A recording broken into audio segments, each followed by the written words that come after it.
ఓలేటి రవికుమారాచార్యుల వారు డాక్టరేట్, ఉభయ వేదాంత ప్రవర్తకుడు. ఈ మధ్యకాలంలో యూట్యూబ్లో చాలా చోట్ల కనిపిస్తున్నటువంటి స్వామి వీరు స్వతహా సాఫ్ట్వేర్ బ్రహ్మాండమైన పెద్ద పోస్టులో ఉన్నటువంటి వారే అయినప్పటికీ పెరుమాళ అనుగ్రహం విశేషంగా పొందినటువంటి వారు. తాము ఏమాత్రం అవకాశం దొరికితే ఎంత దూరమైనా సరే అక్కడికి వెళ్ళి అక్కడ ఆలయాల్లో అక్కడ వసతులు చూచి అవసరం వస్తే వీరే కల్పిస్తారు. అక్కడికి వీరే దానికి కావలసినటువంటి ద్రవ్యాన్ని కూడా సమకూర్చి అక్కడ ఉన్నటువంటి వారికి 4 మాటలు చెప్పి భగవంతుని విషయం ఇంత సౌలభ్యగుణం ఉన్నది, వీరికి మీరు దూరం కాకండి అని ఏ మహానుభావులందరూ ఈ మార్గాన్ని అనుసరించారో ఆ మార్గంలో అనుసరించినటువంటి వారు శ్రీమాన్ ఓలేటి రవికుమారాచార్యుల వారు మొదటి పాసురము అంటాడు. అది ఏమి చెప్పిందో అది వినకపోతే మనం ఏం నష్టపోతామో ఆ విషయాలు చూద్దాం. జై శ్రీమన్నారాయణ.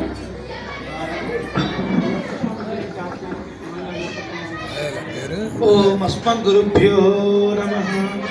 వందే వేదాంతకర్మచామీకరకరంటకం రామానుజార్యమార్యాణాం చూడామణి మహర్షి శ్రీవిష్ణుచిత్తకులనందన కల్పవల్లీ శ్రీరంగరాజ హరిచందన యోగదృశ్యా సాక్షాత్ క్షమాం కరుణయ కమలాభివాణ్యాం గోదామనన్య శరణ శరణం ప్రపద్యే గోదామనన్య శరణ శరణం ప్రపద్యే.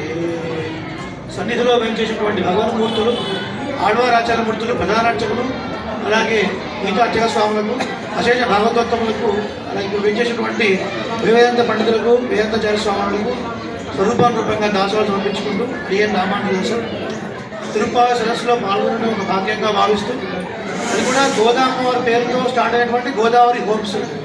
ఇక్కడ దాసులు గడిపినటువంటి పాసురం మొదటి పాసురం.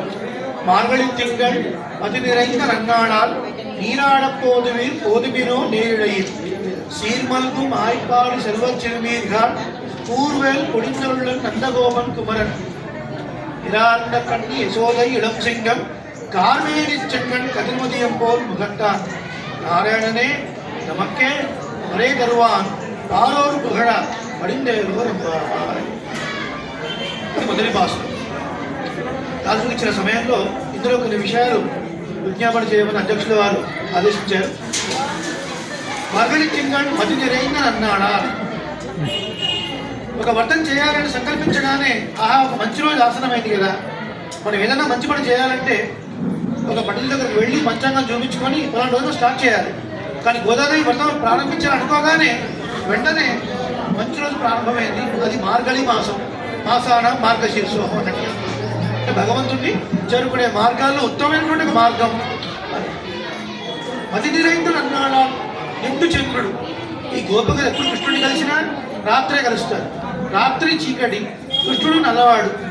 ఇప్పుడు ఆ బాధ లేకుండా కృష్ణుడి ముఖాన్ని చక్కగా చూసే విధంగా నిండు చంద్రుడు ఉన్నటువంటి ఒక సమయం కదా అది.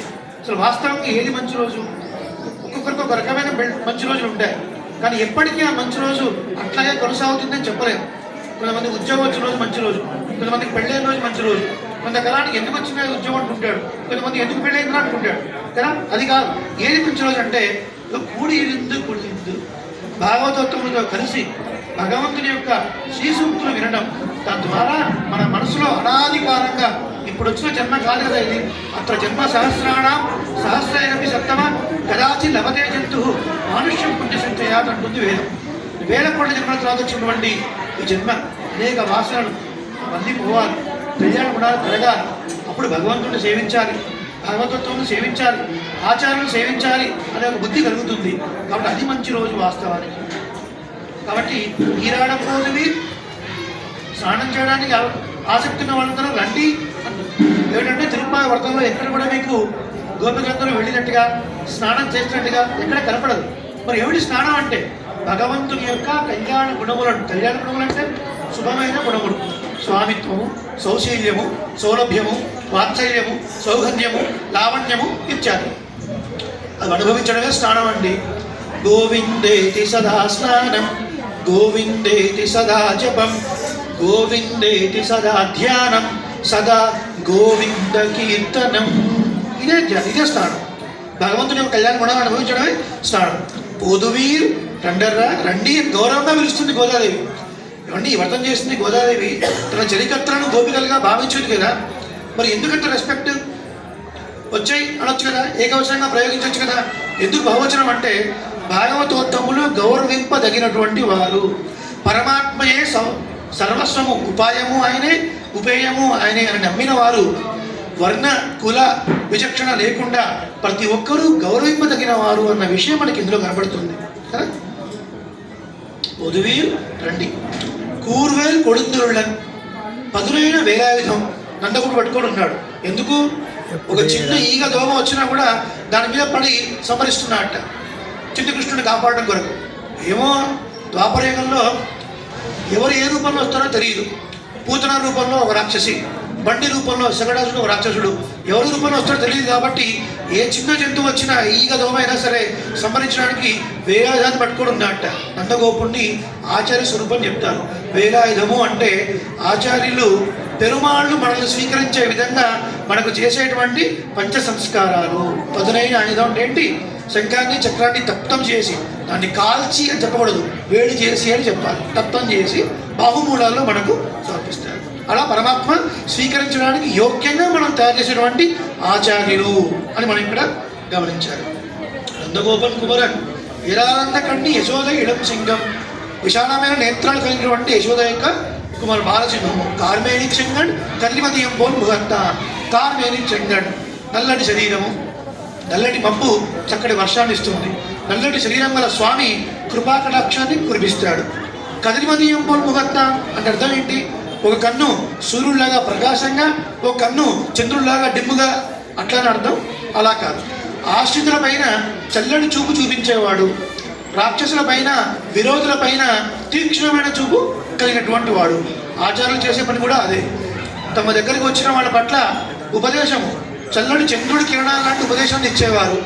భగవంతుడు లేడు, ఇంకా ఉన్న గుణాలు లేవనే వాళ్ళ పట్ల తీక్షణంగా ఉండేటువంటి వారు ఆచార్యులు. అటువంటి నారాయణే నమక్కే, ఆ నారాయణుడు నమక్కే మనకే అనేటువంటి గోలాదేవి అంటే మనందరం ఎవరం శ్రీమన్నారాయణుడే సర్వస్వమైనటువంటి వాళ్ళు.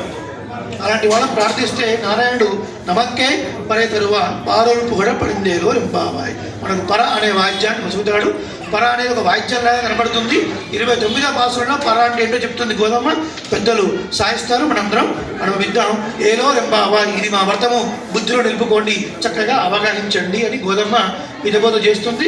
భగవంతుని పొందడానికి కేవలం ఆసక్తి, ఆశ ఉంటే చాలు, వేరే ఏ క్వాలిఫికేషన్స్ అక్కర్లేదు. అది కూడా ఆయన చేయొచ్చు కదా అంటే చైతన్యం కలిగిన వాళ్ళం కదా మనం. ఒక రాయో రప్పో అయితే దాని చైతన్యం ఉండదు, మనం చైతన్యం కలిగిన కాబట్టి కనీసం ఆ రుచి అయినా ఎక్స్పెక్ట్ చేస్తాడు పరమాత్మ. ఈ అవకాశం వచ్చినటువంటి పెద్దలకి, అలాగే గోదావరి సరే ఇంకా విశేషం భాగ్యం సరే కొద్ది సమయం పొడిగించారు, వైల్డ్ కార్డ్ ఎంట్రీ లాగా, చాలా సంతోషం.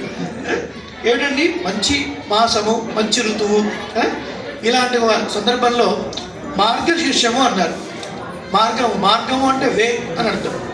ఇక్కడ నుంచి బంజారాహిల్స్కి వెళ్ళాలంటే షార్ట్ రూట్ ఏంటి, నియర్ రూట్ ఏంటి, ట్రాఫిక్ లేన్ రూట్ ఏంటి, ఆ మార్గమా?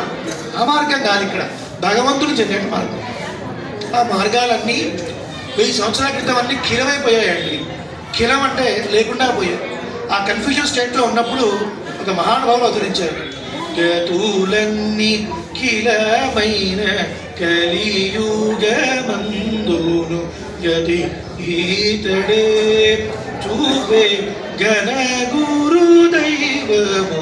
గతులన్నీ కిలమైన కలియుగమందును గతి ఈతడే చూపే.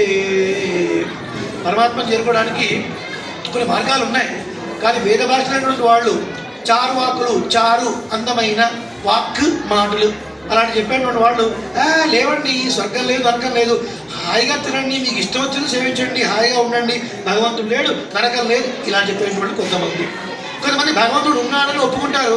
అని వద్దు బుద్ధ అండి కదా, నిర్విశేష చిన్మాత్రం బ్రహ్మ అంటారు వాళ్ళు. ఏ విశేషము లేదు, కేవలం చిన్న అంటే జ్ఞానం అని అర్థం. చిత్ ప్లస్ మాత్రం చిన్మాత్రం, జ్ఞానమే కలిగిన ఒక ముద్ద లాంటి వాడండి పరమాత్మ.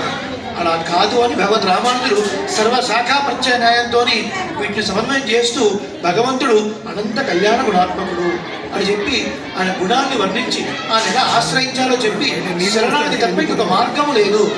కర్మయోగము, జ్ఞానయోగము, భక్తి యోగము ఇవన్నీ మనం చేసినా సరే ఇవి సాక్షాత్తుగా పరమాత్మని మనకు కృప చేయలేవు. దీని ద్వారా సంతోషించిన పరమాత్మ మాత్రమే ఇవ్వగలడు అని చాటి చెప్పిన వారు భగవద్ రామానుజుడు. స్వస్తి. అది ఏం రామానుజుడు.